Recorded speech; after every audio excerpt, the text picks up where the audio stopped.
बात बिल्कुल स्पष्ट है। विधि होश के साथ ही काम करने की बात है। जहाँ पर तुम होश के साथ काम नहीं कर सकते वहाँ पर तुम किसी ध्यान विधि में नहीं हो। वहाँ पर तुम्हें सजग होकर ही काम करना है। ऐसा नहीं है कि ये विधि कह रही है कि तुम बेहोशी में अति पर चले जाओ, वो तो तुम कर ही रहे हो। तुम अतियों पर ही तो डोल रहे हो। हर व्यक्ति बेहोशी की अति में ही काम कर रहा है। एक तरफ जैसा कि तुम लिखते हो खुशी की अति, फिर उदासी की अति। क्रोध है तो उसके पीछे शांति है, सुख है तो उसके पीछे दुख है। हर भाव दशा जिससे कोई भी मनुष्य गुजरता है आम तौर से वो अतियों में ही डोलती हुई एक भाव दशा है। विधि अतियों में डोलने की बात नहीं कर रही है। विधि कहती है कि किसी अति में सचेतन ढंग से प्रवेश करो, पूरे होश के साथ, और उसे थोड़ा और आगे ले जाओ। फ्यू स्टेप्स मोर। अभी तो तुम वहीं से लौटते हो जहाँ से तुम्हारा मन तुम्हें लौटाना चाहता है। विधि तुम्हें मन को थोड़ा और धक्का देने के लिए कहती है कि जब तुम्हारा मन लौटने के लिए कह रहा है तुम तब भी नहीं लौटते, तुम जागे रहते हो, तुम कुछ कदम और चलते हो, और तभी रूपांतरण घट जाता है। चलना एक उपाय था, विधि ने चलने का उपयोग किया कि तुम चलो और अंतिम बिंदु पर थको और अपने आप को गिर जाने दो। आमतौर से तो हर व्यक्ति थकता है और गिरता है। हर व्यक्ति थकान और विश्राम के पेंडुलम में ही तो झूलता है। कोई अपनी थकान को एक सीमा से आगे नहीं ले जाता। एक सीमा से आगे उसको पुश करने से उसकी कंडीशनिंग टूटती है। तुम्हारे अतियों में डोलने के मन की एक कंडीशनिंग है, वो तुम्हें बताती है कि अब वापस लौटो। लेकिन विधि कहती है नहीं,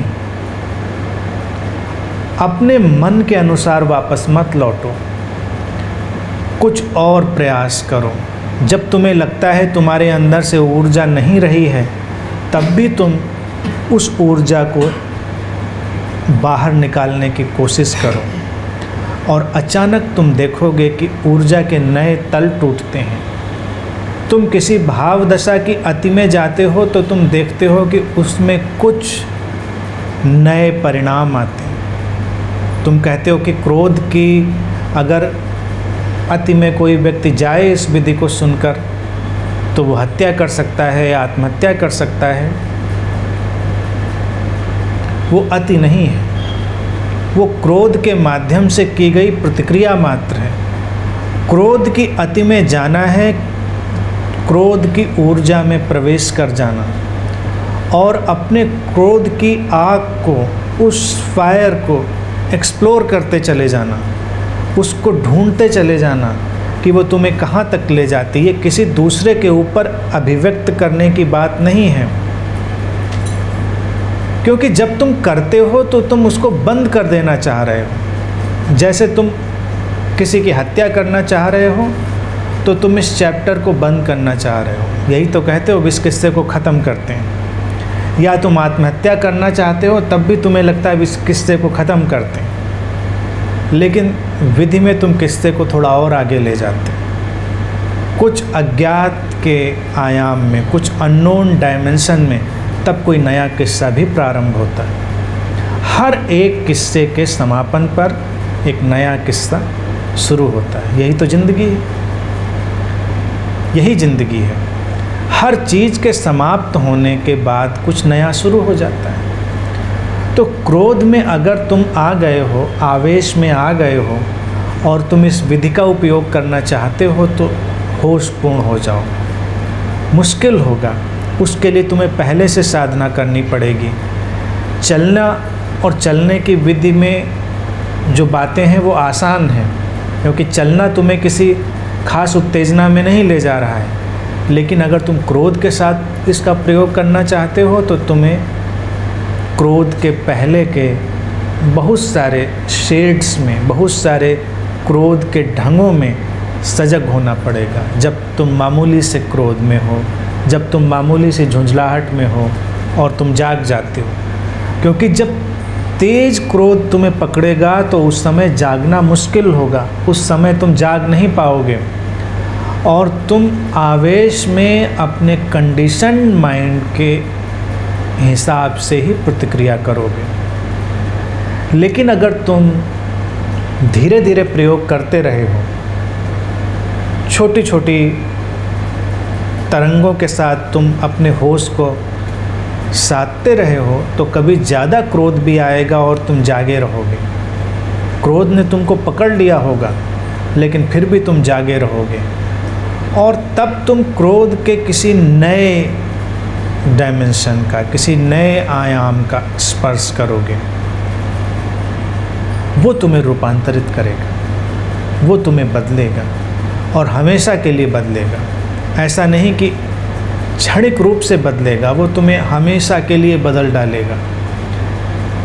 जैसे कि तुम्हें क्रोध की मूर्खता, क्रोध की व्यर्थता, क्रोध से निकलने वाली हिंसा का जो परिणाम और दुष्परिणाम है, वो सब तुम्हें स्पष्ट दिखाई दे जाएगा, तुम बदल जाओगे।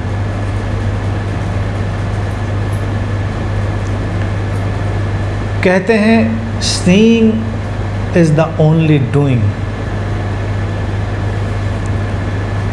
जी कृष्णमूर्ति का ये बड़ा ही पसंदीदा वाक्य था, अक्सर इसका उपयोग करते थे। Seeing is the only doing.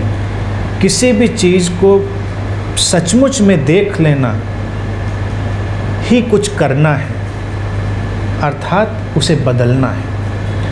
अगर तुम क्रोध को पूरी तरह देख लेते हो तो क्रोध बदलेगा, बिना बदले वो तुमको नहीं रह सकता। लेकिन हम उसे देखते कहाँ हैं? हम तो उसके आवेश में बस बहते हैं। और कोई भी व्यक्ति अपने को क्रोधी कहाँ मानता? किसी भी व्यक्ति को अगर तुम पूछो क्या तुम क्रोधी हो, वो कहेगा नहीं, वैसे तो शांत रहता हूँ, कभी कभी क्रोध आ जाता है।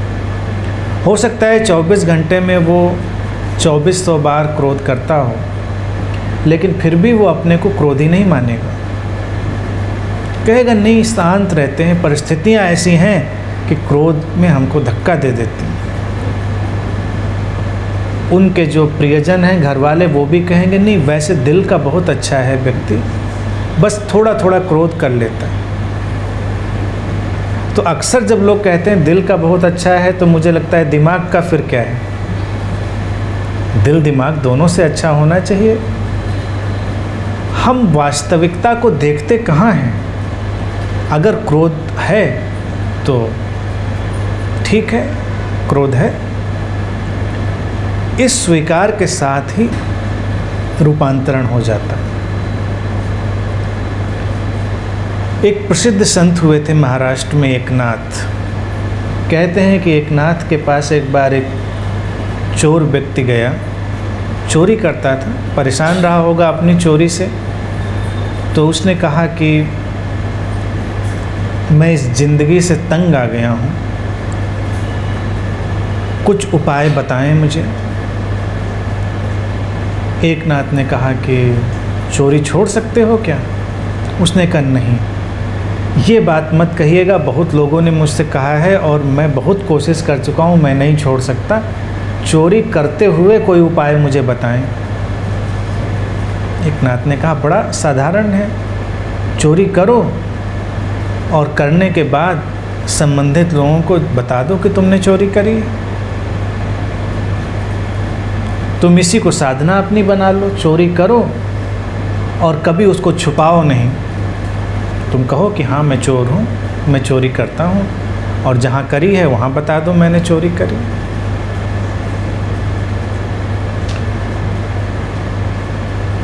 अगर ऐसा नहीं कर सकते हो तो फिर कुछ दिन चोरी छोड़ कर देखो और मेरे साथ रहो। अक्सर चोर लोग बड़े ईमानदार होते हैं, तो वो व्यक्ति गया और उसने प्रयास किए।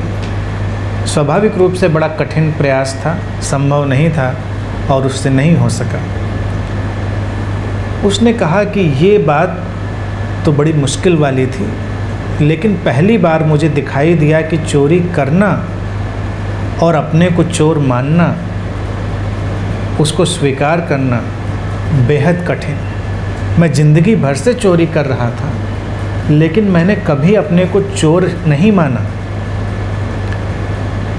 आपके कहने के अनुसार जब मैंने पहली बार चोरी की और उस चोरी में अपने को जाना कि मैं चोर हूँ और बताने की कोशिश की, तो सारी मुश्किलें खड़ी हो गई। ये सबसे कठिन मामला है। तो मैं सरल वाला रास्ता चुनूँगा, कुछ दिन चोरी छोड़कर आपके साथ रहना चाहूँगा। कहने का तात्पर्य ये है कि अपनी भावदशाओं को स्वीकार करना कठिन, इसीलिए रूपांतरण नहीं होता, इसीलिए रूपांतरण दूर बना रहता है। क्रोध जब हो तो क्रोध को स्वीकार करो, उसे जस्टिफाई मत करो, उसे किसी तर्क के साथ मत बांधो कि इसलिए मुझे क्रोध है कि परिस्थिति ऐसी है, या ये व्यक्ति ऐसा कर रहा है, या ये ज़रूरी है, क्योंकि तब वो जस्टिफाइड होगा तुम्हारे लिए और प्रतिक्रिया करना तुम्हारे लिए आसान होगा। अगर तुम इतना ही जानो कि तुम्हारे अंदर क्रोध रहा होगा तभी तो वो उभर रहा है। अगर आवेश तुमको पकड़ रहा है तो पहले से तुम्हारे भीतर रहा होगा, उसको तुम्हें जाग कर देखना है। इससे किसी व्यक्ति का लेना देना नहीं, इससे कोई व्यक्ति संबंधित नहीं है जो तुमको क्रोधित कर रहा है, ना कोई परिस्थिति संबंधित है। अगर तुम ऐसे देखना प्रारंभ करोगे तो तुम्हें दिखाई देगा कि ये केवल तुम्हारे मन का ही एक ढांचा है जो अपना काम कर रहा है। विधि के साथ अगर तुम्हें प्रयोग करना है तो तुम्हें माइंडफुल होना होगा, तुम्हें सचेतन होना होगा, और सचेतन होने से ही सारा बदलाव घटेगा। नकारात्मक स्थितियों में जाने की बात जो उठाई है तुमने, वो नकारात्मक स्थितियों में सचेतन ढंग से प्रवेश अगर तुम करते हो तभी वो ध्यान की विधि बनेगी। अन्यथा तो ये हमारी सामान्य अवस्था है, उसमें कोई ध्यान या कोई ध्यान की प्रक्रिया शामिल नहीं है। ध्यान की प्रक्रिया के लिए तुम्हारा सजग होना ही जरूरी है और कोई अनिवार्यता इसमें शामिल नहीं है।